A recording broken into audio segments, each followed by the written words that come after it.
Right සුදසක් හැමෝටම ඉතින් ඔන්න අදත් මම වීඩියෝ එකක් ගෙනවා. අද මම කතා කරන්නේ IoT ගැන. IoT අපේ මේ ලෙවස් කරන නංගිලා මල්ලිලා එතකොට යුනිවර්සිටිස් වල ඉන්න නංගිලා මල්ලිලා ගොඩක් වෙලාවට අහලා තියෙන ටොපික් එකක් මේක IoT. IoT කියලා කියන්නේ Internet of Things. So Internet of Things ගැන කතා කරද්දී විශේෂයෙන් අපිට කතා කරන්න වෙන දේ තමයි embedded systems, එතකොට sensors, processors, microcontrollers, actuators, ඒ දේවල් ගැන. ඉතින් මේ දේවල් ගැන අපි එකින් එක පැහැදිලි කරගෙන යමු. ඉතින් මේ Internet of Things කියන මාතෘකාව එන්නේ මිනිස්සු computers හදන්න පටන් අරගෙන ඉතින් computers ගොඩාක් වැඩි දියුණු වෙගෙන ආවා.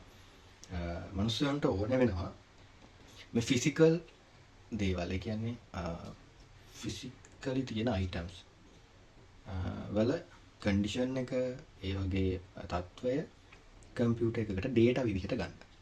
එතකොට අන්න ඒ වගේ අවස්ථාවල් වලදී අපිට නිකම්ම කම්පියුටර් එකක් යූස් කරලා ඒ දේවල් ගන්න අමාරුයි.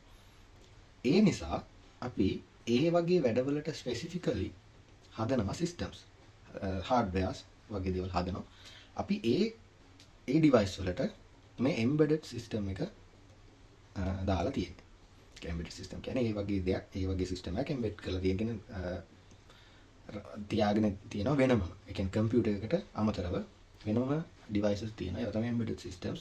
ඒ වගේ අපි කරන්නේ මේ අවට තියෙන items වල, අවට තියෙන physically තියෙන දේවල් වල තත්වයේ සහ ඒ දේවල් වල අවශ්‍ය data collect කරන්න.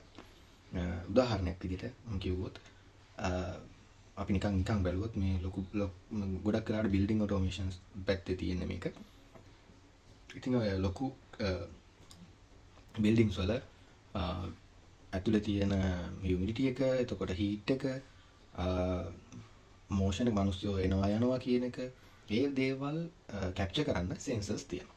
ඒ සෙන්සර්ස් වලින් ඉදි කැප්චර් කරලා ඒකට අදාළව ප්‍රොසෙස් එකක් කරලා අවුට්පුට් එක දෙනවා ඇක්චුවේටර්ස් වලට. මේ දැන් හීට් එක වැඩි නම් හීට් එක අඩු කරන්න.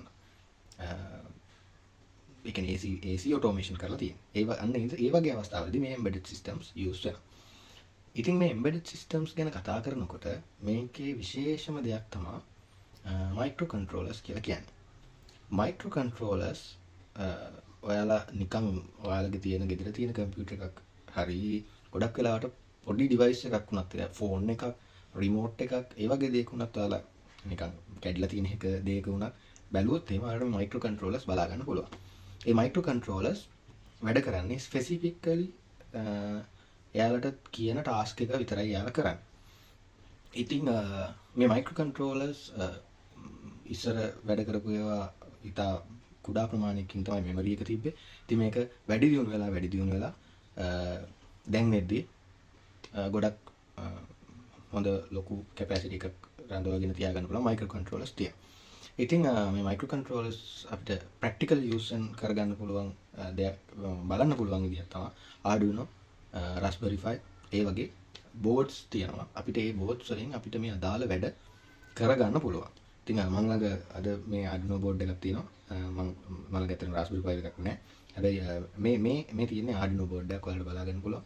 මේකේ පෝර්ට්ස් තියෙනවා. මයික්‍රෝ කන්ට්‍රෝල් එකක් තියෙනවා. එතකොට මේකට අපි අදාළ ඉන්ස්ට්‍රක්ෂන්ස් දුන්නාම මේ පෝර්ට්ස් වලට අපිට ඕන විදිහට කේබල්ස් පින්ස් සෙට් කරලා අපිට පුළුවන් මේක භාවිතයෙන් මේ කේබල් එක හරහා මෙතෙන්ට කේබල් එකක්, මෙතන මේ පෝර්ට් එකට කේබල් එකක් කනෙක්ට් කරලා අපේ කම්පියුටර් එකට කනෙක්ට් කරන්න පුළුවන්.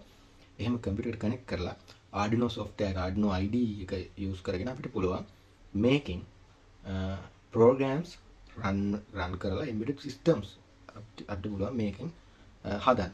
ඒ කියන්නේ ඔයාලට පුළුවන් ඇත්තටම sensor එකක් use කරලා මේකෙන් data capture කරන්න පුළුවන්. ඒක ඔයාලට computer එකක් හරහා monitor කරන්න පුළුවන්.